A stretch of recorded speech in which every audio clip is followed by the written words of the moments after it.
내 나이 올해로 81입니다. 팔순 지나니 사람이 귀찮아집니다. 말을 아끼게 되고 밥보다 조용한 시간이 더 소중해지더군요. 아내는 오래전에 떠났고 나는 혼자였습니다. 그래도 큰 불편은 없었습니다. 적은 연금에 소일거리하며 번 돈, 그리고 무엇보다 내 이름으로 된 작은 전셋집 하나. 그 집은 내가 평생 모은 것 중 가장 소중한 것이었고, 혹시 병들거나 누워있게 되면 요양비라도 마련하려고 끝까지 내 명의로 붙들고 있었죠. 아들이 하나 있습니다. 그 아들 하나 믿고 살았는데 그놈이 결혼한 뒤부터 나는 집안의 계륵이 되었더군요. 며느리는 똑똑하고 똑부러진 여자였습니다. 하지만 말투에 따뜻함은 없었죠. 아버님, 병원은 제가 예약해 드릴게요. 아버님, 카드 번호 좀 알려주시겠어요? 도와주는 척 했지만 늘 계산이 앞서 있었습니다. 내가 무릎이 아파 병원을 몇 번 다니고 나자 며느리는 본격적으로 말을 꺼내기 시작했습니다. 아버님, 요즘 전셋집 유지도 어렵잖아요. 이젠 서울 집값도 떨어진다 하고 정리해두면 나중에 요양비로 쓰시기도 좋고요. 사실 저희 시아버지도 이번에 입원하셨는데 요양병원 비용이 엄청나게 들더라고요. 그 말을 듣는 순간 머릿속이 멍했습니다. 저희 시아버지. 나는 그녀에게 아버지입니다. 그런데 그녀 입에서 먼저 나온 이름은 그녀 친정의 아버지였습니다. 그날 밤 아들과 단둘이 앉아 물었습니다. 너 혹시 내 전셋집 팔 생각하냐? 아들은 말끝을 흐리며 말했죠. 아버지, 지금쯤은 정리해 두셔야 해요. 혼자 사시기 힘들잖아요. 게다가 장인어른도 많이 편찮으시고. 장인어른 얘기가 왜 여기서 나오냐? 아니 그냥 예산이 많이 들어서. 뭐랄까, 형평성 차원에서. 그날 밤 나는 한숨도 잘 수 없었습니다. 내 재산이 누군가의 계획 속에 형평성이라는 이름으로 분할되고 있다는 사실에 숨이 턱 막혔습니다. 며칠 뒤 전셋집의 계약 만기 시점이 다가왔습니다. 나는 갱신을 원했지만 며느리는 말했습니다. 그냥 이번 기회에 파세요. 돈은 저희가 관리해 드릴게요. 나는 단호히 말했죠. 안 팔아. 그 집은 내 마지막 버팀목이다. 그러자 며느리는 차가운 눈빛으로 말하더군요. 그럼 아버님 치료비는요? 저희가 다 내는 거잖아요. 그런데 정작 가진 자산은 하나도 안 움직이시겠다고요? 그녀는 끝내 그 집을 팔게 만들었습니다. 아들이 등기 이전을 제안했고 며느리는 계약서를 챙겼습니다. 나는 너무 많은 서류에 둘러싸여 어디에 도장을 찍는지도 모른 채 하나하나 도장을 찍었습니다. 그리고 며칠 후 나는 우연히 통장 입출금 내역을 보고 알게 됐습니다. 내 재산 1억 6천만 원. 그 중 7천만 원이 며느리 시아버지의 요양병원 입원비로 빠져나갔더군요. 아들은 모른다고 했습니다. 며느리는 같은 가족인데 그게 뭐가 문제예요? 라고 대꾸했습니다. 가족이라면서 나는 왜 가족처럼 대접받지 못했던 걸까요? 그날 밤 나는 다시 느꼈습니다. 이 집에서 나는 단지 돈 나오는 자동이체 통장일 뿐이었단 걸요. 그리고 그 통장이 잔고가 바닥나면 이젠 쓸모없는 존재로 취급될 거라는 것도요. 전셋집을 넘기고 받은 돈은 며느리 손에 들어간 지 한 달도 채 되지 않아 반토막이 났습니다. 나는 통장을 직접 볼 수 없었기에 아들의 핸드폰 속의 화면으로 잔액을 구경하듯 확인하곤 했죠. 어느 날 기분이 이상했습니다. 늘 보여주던 화면을 아들이 슬그머니 닫아버렸습니다. 왜 그래? 얼마 남았는지 좀 보자. 아버지, 지금 그런 거 신경 쓰실 때 아니에요. 치료에 집중하세요. 그 말에 묘한 불안이 들었습니다. 며느리는 더 이상 약값이나 병원 동행도 해주지 않았습니다. 식사도 점점 간단해졌고, 예전에는 내 식판을 먼저 챙기던 손주도 이제는 휴대폰만 들여다본 채 아버지, 밥 드세요 한마디로 끝이었습니다. 나는 한 번 물었습니다. 통장에 돈 남아있냐? 며느리는 웃으며 말했습니다. 아버님, 그 돈이 뭐 영원할 줄 아셨어요? 요즘 물가의 병원비, 간병비, 생활비, 그걸로 다 충당하라면 저희도 답 없어요. 그럼 내 돈은? 썼죠. 아버님 치료에 쓰고 장인어른 입원비에도 조금 보태고 가족끼리 이 정도도 못하나요? 가족끼리라는 그 말. 이제는 귀에 딱지가 앉을 만큼 들었습니다. 하지만 정작 가족이라며 날 설득해 집을 팔게 만들고 돈을 가져간 뒤엔 그 가족이라는 말이 철저히 사라졌습니다. 며칠 뒤 내가 아끼던 손목시계를 찾지 못했습니다. 아내와 결혼할 때 맞췄던 50년 된 시계였습니다. 혹시 내 시계 봤니? 며느리는 짜증 섞인 말투로 말했습니다. 아, 그거요? 고장 나 있던데요? 그래서 그냥 중고 수거함에 넣었어요. 숨이 막혔습니다. 그건 단순한 물건이 아니었습니다. 내 청춘이었고, 내 아내였고, 내 세월이었어요. 하지만 그들에게는 고장난 시계 하나, 그 이상도 이하도 아니었겠죠. 그날 밤, 나는 방 안에 가만히 누워 있었습니다. 이불을 뒤집어 쓰고 숨소리조차 내지 않으며 하루를 버텼습니다. 배가 고팠지만 누가 부르지 않았습니다. 전해야, 아버님, 식사하세요. 이거 따뜻할 때 드세요. 하던 말도 이제는 들리지 않았습니다. 그들의 식사 시간에 나는 존재하지 않았습니다. 나는 그들의 식구가 아니었습니다. 식구, 함께 밥을 먹는 사람. 나는 이 집에 서서 밥을 먹을 자격조차 잃은 사람이 되어가고 있었습니다. 통장 잔고가 0원이 된 뒤 그들은 내 방 문을 두드리지 않았습니다. 그들의 식탁에 내 수저는 없었고 그들의 대화 속에 내 이름은 사라졌고 그들의 눈빛 속에 나는 그냥 짐이었습니다. 그 순간 문득 스스로에게 물었습니다. 나는 여기서 왜 버티고 있는 걸까? 이 집에 내가 있어야 할 이유는 남아 있을까? 그리고 마음속에서 작은 대답이 들려왔습니다. 없다.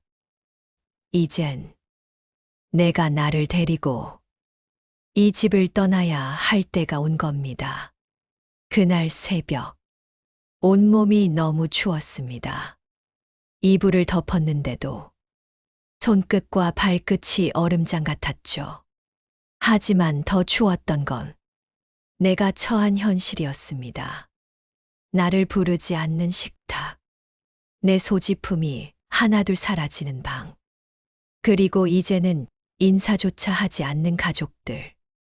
그때 알았습니다.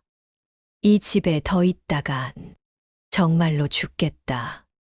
굶어서 죽는 게 아니라 마음이 말라 죽겠다는 거요. 그날 새벽 5시, 나는 방바닥을 짚고 조용히 일어섰습니다. 그 누구도 깨우지 않았습니다. 깨워봤자 들어주는 사람도 없었겠지만요. 내가 가진 건 작은 가방 하나, 그 안에 몇 벌의 옷, 약 봉투, 그리고 아내의 사진 한 장, 슬리퍼를 신고 조용히 거실을 지나 현관을 나섰습니다.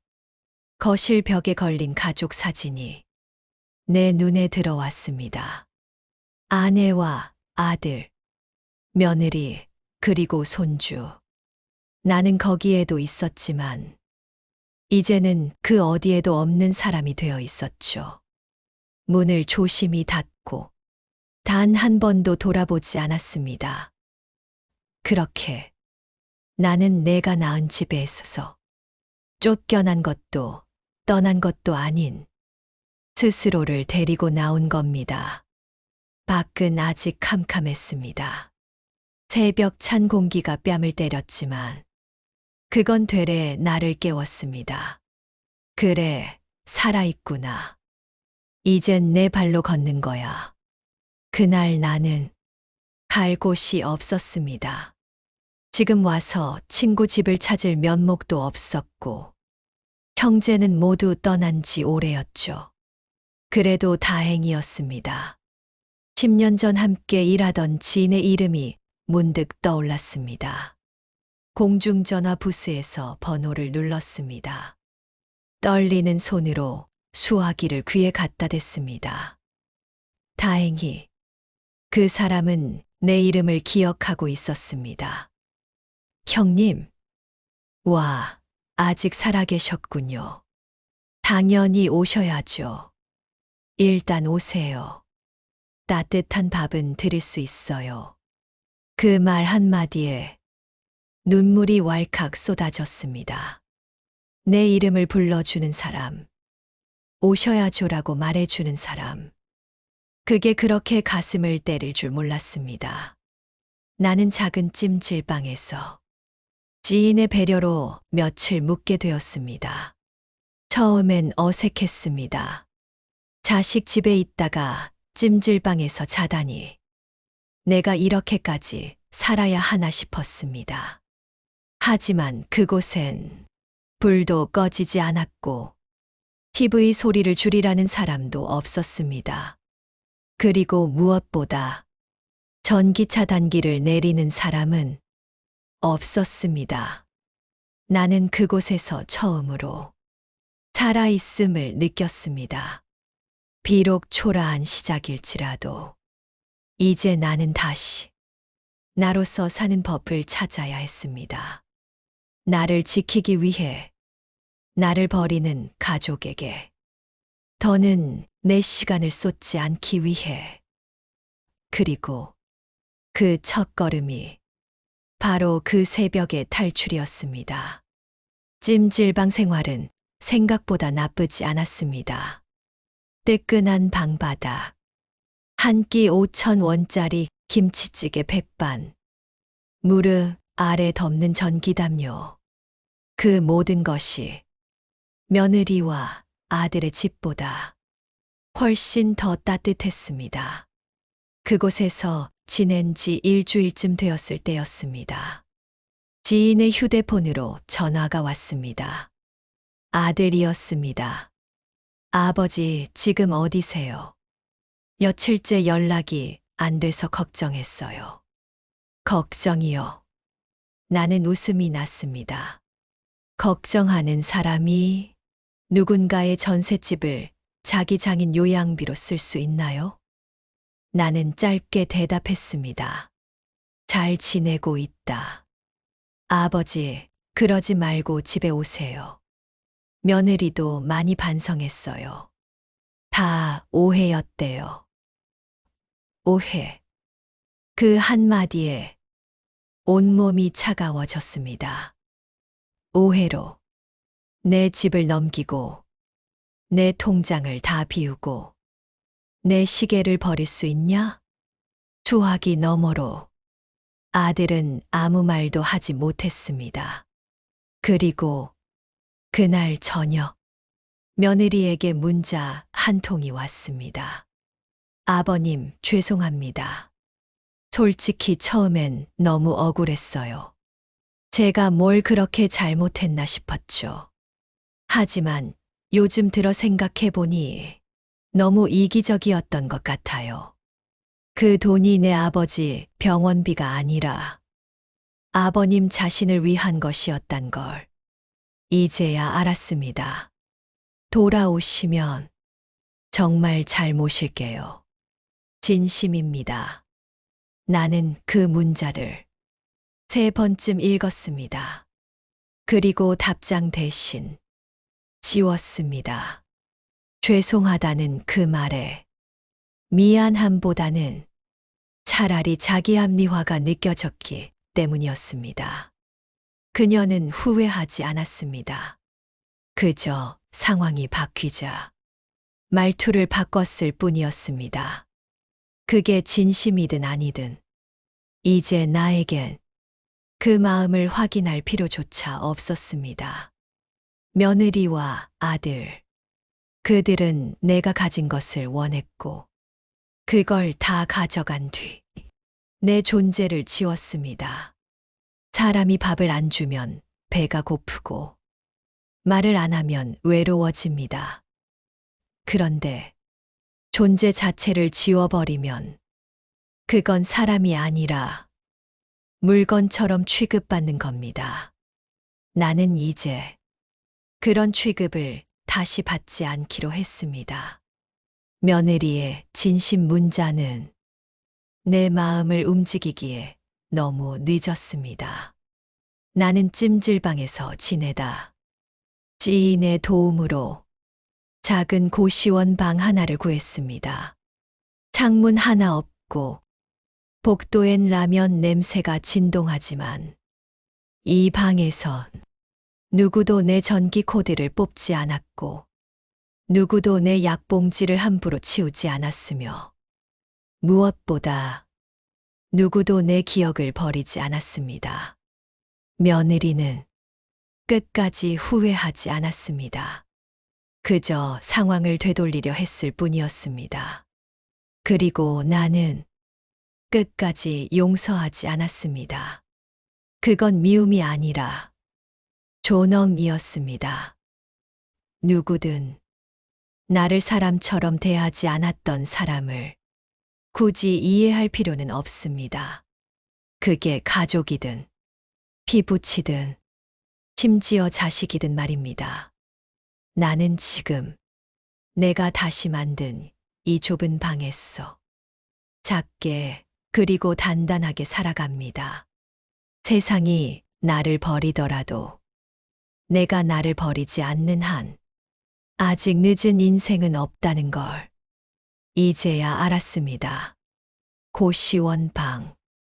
창문은 없었지만 창문보다 더 밝은 평화를 주는 공간이었습니다. 누구의 잔소리도, 누구의 눈치도, 누구의 한숨도 없이 내가 내 리모컨을 들고 원하는 채널을 고를 수 있다는 것.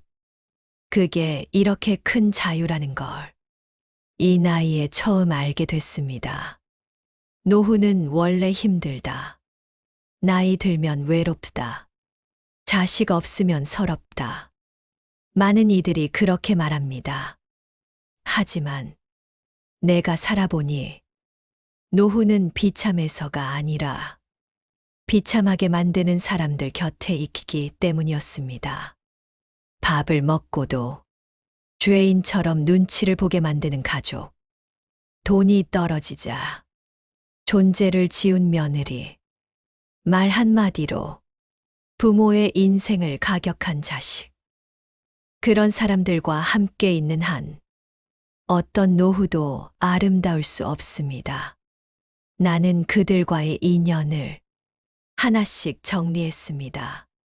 휴대폰 요금제를 바꾸고 전화번호를 바꿨습니다. 가족들 번호를 모두 지웠습니다. 그리고 가족관계 증명서를 띄워보며 혼잣말했습니다. 이제는 이 이름들이 나를 지켜주진 않아. 그 순간 이상하게도 눈물이 나지 않았습니다. 오히려 가벼웠습니다. 가족이란 이름에 매달려 끝없이 참고 끝없이 이해하려 했던 내 지난 날이 오히려 부끄러울 만큼요. 이제 나는 새벽에 일어나 길을 걷고 작은 시장 통닭집에서 튀김 조각을 사 먹고 오래된 라디오로 옛 가요를 듣습니다. 그리고 그렇게 살아가는 나를 누구도 평가하지 않습니다. 어느 날 고시원 앞 벤치에서 쉬고 있는데 옆에 앉은 노인이 물었습니다. 자식은 없으세요? 나는 말했습니다. 있었죠. 하지만 지금은 없습니다. 내가 잘라냈습니다. 그 노인은 놀라더군요. 잘라냈다니, 어떻게 그래요?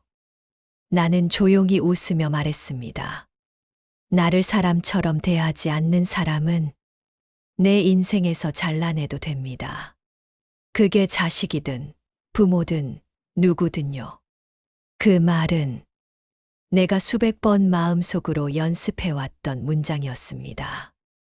자식이라고 했어. 무조건 안고 갈 이유는 없습니다. 피를 나눴다고 해서 존엄까지 내줘야 하는 건 아닙니다.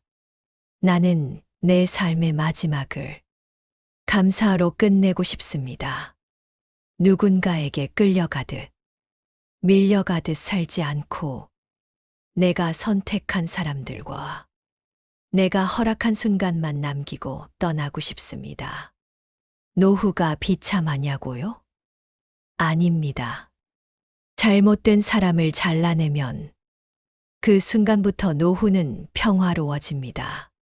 그리고 나는 그걸 이 늦은 나이에 기어이 배웠습니다. 고시원에서의 생활도 어느덧 2달이 흘렀습니다. 아무도 찾지 않던 이 공간에 그날 낯선 인기척이 들렸습니다. 복도 끝 창문 너머로 2사람의 그림자가 보였습니다. 내 아들, 그리고 며느리였습니다. 손에 작은 종이봉투를 들고 누군가를 기다리는 모습이었죠. 관리인 아주머니가 내게 와서 말했습니다. 어르신 가족분들이 오셨던데요. 아드님 같으시던데. 나는 고개를 저었습니다. 여기 그런 사람 없습니다. 관리인은 조심스럽게 물었습니다. 혹시 무슨 일 있으세요?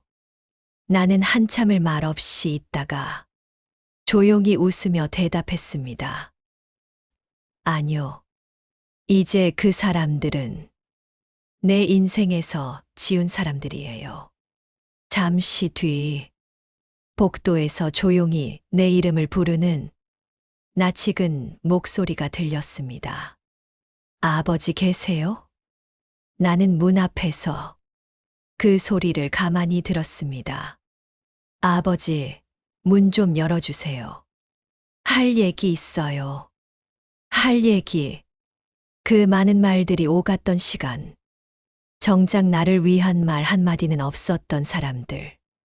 지금 와서서 도대체 무슨 말을 하겠다는 걸까요?